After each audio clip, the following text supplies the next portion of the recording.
काय रे सम्यक, कालपासून कुठं होता? तुला शोधत होतो मी.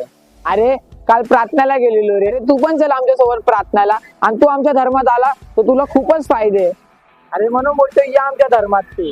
चल मी तुला सांगतो, चल मी येतो. ते काल मध्ये तू टी शर्ट घातलेला, कुठून घेतलेला? अरे मी ती तुला साईड पाठवलेली ना, तिथूनच मागवलं. जा ना यार, का मागेला? काय रे काल? अरे 2 दिवसापासून यांच्या धर्मात परिवर्तन करण्यासाठी माग लागला. काय रे काय बोलतोय? हो, कारण तू आमच्या धर्मात आला तर त्याला फायदेच तर आहे, म्हणजे तू पण आमच्या धर्मात येऊ शकतो.